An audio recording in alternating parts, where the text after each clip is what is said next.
Hi friends, welcome back to our channel Nandanavanam. Friends, ఈరోజు గొలుసు కుట్టు ఏ విధంగా ఈజీగా నేర్చుకోవచ్చో చూపించబోతున్నాను. సో ఇలా ప్రాక్టీస్ చేశారనుకోండి ఈజీగా వచ్చేస్తుంది. నీడిల్ని తీసుకొని కిందికి గుచ్చి కింది నుండి ఇలా దారాన్ని అయితే నీడిల్ హుక్కి అందించాలి. ఇలా నీడిల్ హుక్కి తగిలించిన తర్వాత నీడిల్ని రొటేట్ చేస్తూ ఇలా పైకి అయితే తీయాలి.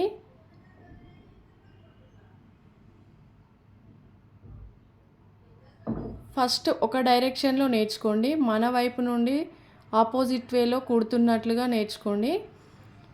సో ఇలా నీడిల్ని దించి కింద నీడిల్ హుక్కి దారాన్ని అందించి నీడిల్ని రొటేట్ చేస్తూ ఇలా పైకి తీయాలి.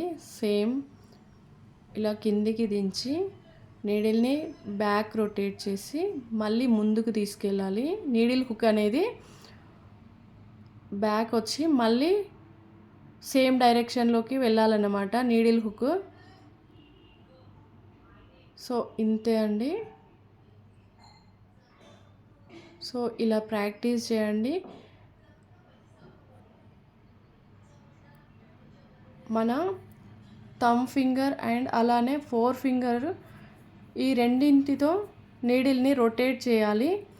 అలానే దానికి సపోర్టివ్గా మన రింగ్ ఫింగర్ని అయితే ఉంచాలి లాస్ట్లో. అప్పుడు మనకి నీడిల్ అనేది కరెక్ట్గా రొటేట్ అవుతుంది. సో ఇలా వన్ వే డైరెక్షన్లో ఫస్ట్ ప్రాక్టీస్ చేయాలి. చివరలో ఇలా ముడి వేసుకోండి.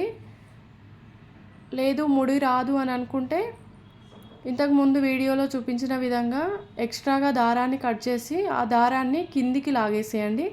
అప్పుడు మనకి ఏ విధమైన డిస్టర్బెన్స్ అనేది ఉండదు. ఇలా ముడి వేసిన తర్వాత కింద ఉన్న దారాన్ని లాగినట్లయితే ముడి అనేది కిందికి వెళ్ళిపోతుంది. సో ఈ డైరెక్షన్లో వచ్చిన తర్వాత ఇప్పుడు మన వైపు ఏ విధంగా కుట్టాలో చూద్దాము. సో మన వైపు కుడుతున్నప్పుడు నీడిల్ హుక్ అనేది మన వైపు ఉండాలన్నమాట, మనల్ని చూస్తున్నట్టుగా ఉండాలి. సో ఇలా కిందికి దించి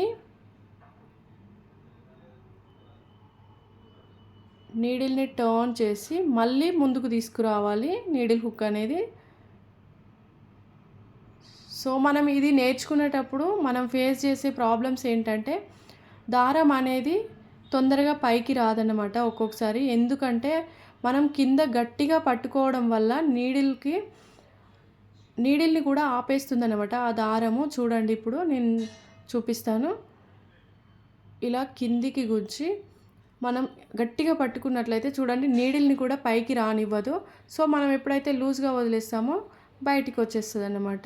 అలానే ఇంకొక ప్రాబ్లం ఏంటంటే నీడిల్ హుక్ అనేది క్లాత్కి తట్టుకొని పోతుంది. ఎందుకంటే మనం నీడిల్ని సరిగా రొటేట్ చేయకపోవడం వల్ల ఇది జరుగుతుందన్నమాట. ఈ 2 ప్రాబ్లమ్స్ని మనం ప్రాక్టీస్ చేయడం వల్ల రెక్టిఫై చేసుకోవచ్చు. సో ఫ్రెండ్స్, ఇలా ప్రాక్టీస్ చేయండి. మనం పైనుండి కుడుతూ ఉంటే ఇలా కింది నుండి దారాన్ని అందించడమే అండి. సో ఫ్రెండ్స్, ఇలా ప్రాక్టీస్ చేసి గొలుసు కుట్టు అయితే నేర్చేసుకోండి. Thank you for watching. Bye bye.